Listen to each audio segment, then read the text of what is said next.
बातमी आता महत्त्वाची आहे, कारण सोयाबीन हमीभाव खरेदीची मुदतवाढ द्यावी अशी मागणी केली जाते। सोयाबीन हमीभाव खरेदीच्या मुदतवाढीची मागणी ही शेतकऱ्यांकडून सातत्याने केली जाते। त्यामुळे आता सरकारकडून मुदतवाढ दिली जाते का हे पाहणं महत्त्वाचं आहे। सोयाबीन हमीभाव खरेदीच्या मुदतवाढीची मागणी केली जाते। बब्रुवान खंदाडे यांनी फडणवीस यांच्याकडे ही मागणी केली आहे। त्यामुळे आता मुख्यमंत्री यावर कशा पद्धतीने पुढचा निर्णय देत आहेत त्याकडे सगळ्या सोयाबीन उत्पादकांचं लक्ष लागून आहे। सातत्याने शेतकरी ही मागणी करत असतात। सोयाबीन हमीभाव खरेदीच्या मुदतवाढीची मागणी सगळ्या शेतकऱ्यांकडून केली जाते। मात्र आता फडणवीसांकडे ही मागणी केली असता कशा पद्धतीने पुढे निर्णय येतोय ते पाहणं महत्त्वाचं आहे। मुदतवाढ दिली जाते का ते बघावं लागेल। बब्रुवान खंदाडे यांनी ही फडणवीसांकडे मागणी केली आहे। या संदर्भात राहुल कुलकर्णी माझे सहकारी आहेत आपल्या सोबत। राहुल, सगळ्यात पहिला प्रश्न, सोयाबीन हमीभाव खरेदीच्या मुदतवाढीची मागणी केली जाते शेतकऱ्यांकडून सातत्याने, कसं पाहता आपण याकडे आणि मुदतवाढ केल्यानंतर कसा त्याचा शेतकऱ्यांना फायदा होईल? एकतर ही मुदतवाढ दिलेली आहे। जयकुमार रावल यांनी काल मंत्रालयामध्ये जी बैठक घेतली त्या बैठकीमध्ये 8 फेब्रुवारी पर्यंत आपण ते टेक्स्टही बदलू आणि आपल्या प्रेक्षकांना सांगू की 8 फेब्रुवारी पर्यंत ही मुदतवाढ दिलेली आहे। बब्रुवान खंदाडे हे भाजपचे माजी आमदार आहेत, लातूर जिल्ह्यातले, तर त्यांनी ही केलेली मागणी असली तरी त्यांच्याप्रमाणे महाराष्ट्रातले अक्षरशः हजारो शेतकरी हे अशा पद्धतीची मागणी करत होते। त्याचं मुख्य कारण असं आहे की गेली 15 दिवस आपल्या ह्या सोयाबीन खरेदी केंद्रामध्ये बारदाना, ज्याला आपण पोते म्हणतो, ते शिल्लक नाहीयेत।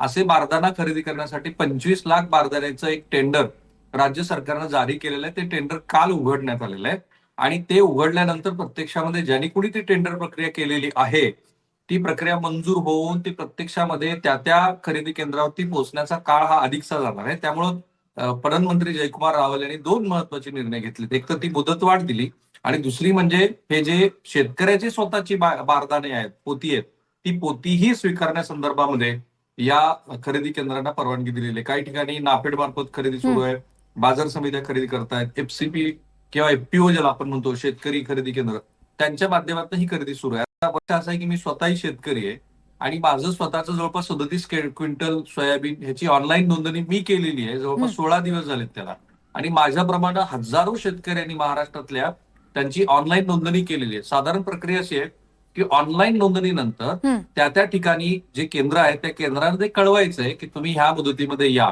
तर ते तिथे जाणं अपेक्षित आहे आणि तिथे जाऊन मग मी ते माझं सोयाबीन आणि हजारो शेतकऱ्यांनी त्यांचं सोयाबीन घालणं अपेक्षित आहे। त्याचं मुख्य कारण असं की बाजारपेठेमध्ये सध्या सोयाबीनचा दर 4,980 रुपये ही जी हमीभावाची किंमत आहे त्याच्यापेक्षा कितीतरी कमी आहे। आणि म्हणून हजारो शेतकरी मराठवाडा, पश्चिम महाराष्ट्र आणि काही प्रमाणामध्ये पश्चिम महाराष्ट्रात काही प्रमाणाने संपूर्ण विदर्भ आणि मराठवाडा या भागातले शेतकरी हे सोयाबीन घालण्यासाठी जात आहेत, तर त्यांना दिसतं की सोयाबीन खरेदी केंद्र बंद आहेत आणि म्हणून ही दृश्य दिसतात की शेतकरी वाट पाहतायत, ज्यांच्याकडे सोयाबीनच्या गोण्या भरलेल्या आहेत, पोती भरली ती तसेच त्या ठिकाणी पडलेली आहेत।